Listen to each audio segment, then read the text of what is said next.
The 26th of May, 2:57 am. Nothing is as obnoxious as other people's luck. The Pro 14 final may yet open summer tour opportunities for Welsh and Irish players who didn't make the first draft, with so many of the Irish and Welsh intended tourists involved in the Leinster v Scarlets final. You've got to think it's statistically likely to open the door for one or two through someone else's misfortune. Bearing in mind that Ireland kick off in Brisbane Suncorp Stadium on the 9th of June and Wales at the RFK Memoria Stadium in DC a week earlier, even a few minor knocks or injuries could cause significant disruption to international preparation.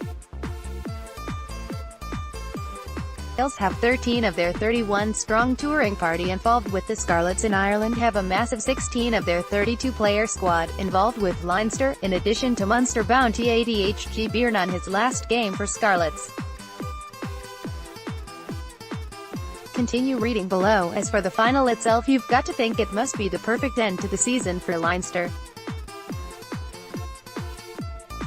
The Dubliners put Scarlets to the sword in the first half of their Champions Cup semi-final just over 4 weeks ago, and for me not enough has changed since then to tip the balance. If anything, Leinster have been further battle-hardened by two hard-grafted wins against Racing 92 and Munster. Scarlets might learn from those two matches how best to blunt Leinster, but they will also have learned in doing so you subdue yourself. The positive for Scarlets is that they've had 3 wins in a row since the reverse to Leinster, but they haven't really been tested in any of those matches.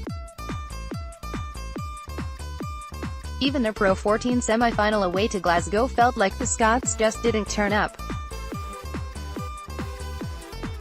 Scarlets maybe needed to be pushed harder in that one to find the extra gear that will allow them to compete with Leinster.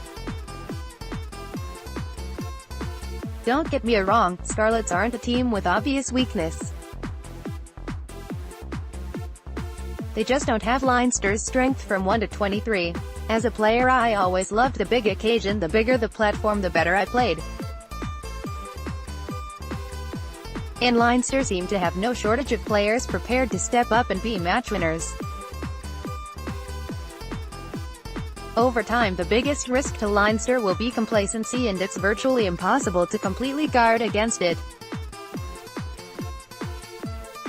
Their defense against it will be player turnover, always looking to identify the next hungry, ambitious guy to move up to the first team, looking to promote a few every season. And that can be tough, especially if you have continuity in the coaching and backroom setup. You're asking people to damage and even sacrifice personal relationships for the good of the club and the team.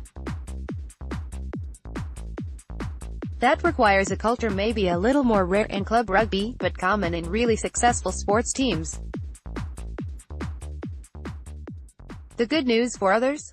Chances to pick up the odd quality Leinster player being moved on who still has a lot to offer if you can match English and French checkbooks.